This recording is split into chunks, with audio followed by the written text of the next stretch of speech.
মাত্র 1200 টাকায় backlit mechanical keyboard. বর্তমান সময়ে মেকানিক্যাল কিবোর্ড নিয়ে একটা বিশাল হাইপ চলছে, বাট মেকানিক্যাল কিবোর্ডের যে দাম, সত্য বলতে সাধারণত ইউজারদের অনেকেই কিন্তু দামের কারণে মেকানিক্যাল কিবোর্ড থেকে একটু দূরে ছিল। বাট এখন দেখা যাচ্ছে বিভিন্ন কোম্পানি বাজেটের মাঝে মেকানিক্যাল কিবোর্ড এনে আগ্রহীদের পাশাপাশি যাদের মেকানিক্যাল কিবোর্ড কেনার ইচ্ছা আছে কিন্তু সামর্থ্য নেই, তাদেরও মনোযোগ আকর্ষণ করছে। আর বর্তমান সময়ে বাজেট মেকানিক্যাল কিবোর্ডের কথা বললেই যে কিবোর্ডটা সবচেয়ে বেশি হাইপ তুলেছে সেটা হলো মামরে Wrangler K100, যেটার দাম অবিশ্বাস্য হলেও সত্য মাত্র 1200 টাকা। সো আমি এই কিবোর্ডটা কিনেছি জাস্ট রিভিউ করার জন্য। গত 15 দিন ধরে ব্যবহার করছি আমি এটা।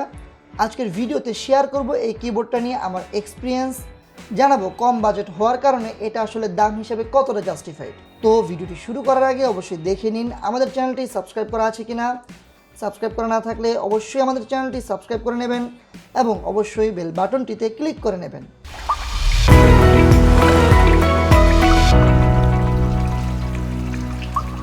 হ্যালো বন্ধুরা, সবাইকে স্বাগতম তরল প্রযুক্তির ইউটিউব চ্যানেলে। তো প্রথমেই আনবক্সিংটা করে নেওয়া যাক। দেখতে পাচ্ছি বক্সটি খুললে ভিতরে জাস্ট কিবোর্ডটা আর একটা ইউজার ম্যানুয়াল। খুব সিম্পল বক্স কন্টেন্ট, বক্সে তেমন কিছু নেই। কথা বলবো ডিজাইন ও বিল্ড কোয়ালিটি নিয়ে। কিবোর্ডটা ফুল সাইজ হলেও এই কিবোর্ডটা সাইজ হিসেবে আমার কাছে তো বেশ কম্প্যাক্ট মনে হয়েছে। নর্মালি আমি কর্সায়ারের যে কিবোর্ডটা ব্যবহার করি সেটা কিন্তু ফুল সাইজ না। এই দুইটা কিবোর্ড একসাথে রাখলে দেখা যাবে কিন্তু এই কিবোর্ডটা খুব একটা বড় না। আর K100-এ এত বেশি ওয়ার্ক স্পেস লাগে না। তবে লুকের কথা বললে লুকটা এতটাও অ্যাগ্রেসিভ অ্যাট্রাকটিভ না। কিবোর্ডটার মোট দুইটা কালার অপশন পাবেন, ব্ল্যাক অ্যান্ড হোয়াইট। আমার কাছে যদিও হোয়াইট কালারটা ভালো লাগে, তবে হোয়াইটটা স্টকে ছিল না, তাই আপনারা দেখতে পাচ্ছেন আমার সামনে এই মুহূর্তে আছে ব্ল্যাক কালারেরটা। এছাড়াও সুইচ অপশন আছে 3টা, ব্রাউন, ব্লু অ্যান্ড রেড। আমার কাছে যেটা সেটা হচ্ছে ব্রাউন সুইচের। এখানে টোটাল 104টা কি আছে। এই কিবোর্ডের কি ক্যাপগুলোতে কোস্টাল স্টাইল স্টেবিলাইজার ব্যবহার করা হয়েছে, যেটা সমস্যা হচ্ছে স্ট্যান্ডার্ড কি ক্যাপ ব্যবহার করতে পারবেন না। আলাদা স্টাইলের কি ক্যাপ আছে এটার জন্য, যেটা অনেক দামি আর খুব একটা অ্যাভেলেবেল না।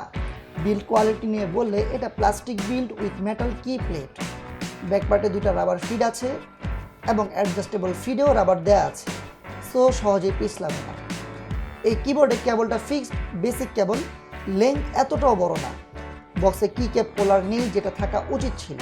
তবে এই কিবোর্ডটার একটা পজিটিভ দিক হচ্ছে এখানে দুই পাশে যে এলইডি আছে অর্থাৎ সাইড এলইডি, এটা কিন্তু জোস লাগে আমার কাছে। এই সাইডের এলইডিটা এই কিবোর্ডটাকে ইউনিক করে তুলেছে। এখানে ABS কি ক্যাপ ব্যবহার করা হয়েছে, যেটা ইজিলি ছুটে আসে আর কাজের ক্ষেত্রে এক্সট্রা প্রেশার দেওয়া লাগে না। হালকা প্রেস করলে ফিডব্যাক আসে। কি ক্যাপগুলো যথেষ্ট মোটা। কি ক্যাপের নিচে TTC সুইচ টেকনোলজি ব্যবহার করা হয়েছে, যা বেশ অ্যাকুরেট রেজাল্ট দিচ্ছিল। যদি কিবোর্ডের সাউন্ডের কথা বলি, সাউন্ড গুড, এতটাও বেশি লাউড না। যে সাউন্ড আছে সেটা শুনতে বেশ ভালোই লাগে। সো আমরা একটু সাউন্ড চেক করে নেই।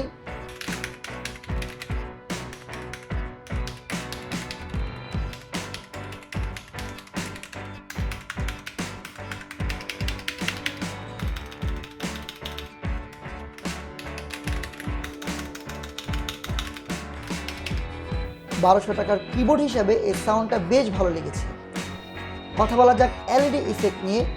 এখানে বেশ কিছু এলইডি ইফেক্ট দেয়া আছে, যেমন রেইনবো ইফেক্ট, ওয়ান কি ইফেক্ট, স্ট্যাটিক ইফেক্ট।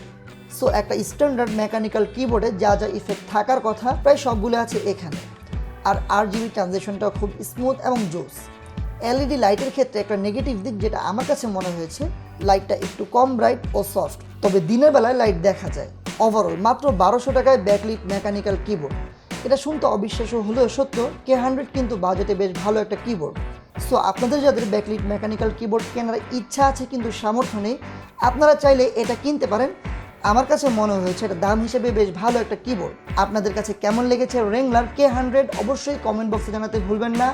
সবাইকে অনেক অনেক ধন্যবাদ। আসসালামু আলাইকুম ওয়া রাহমাতুল্লাহি ওয়া বারাকাতুহু।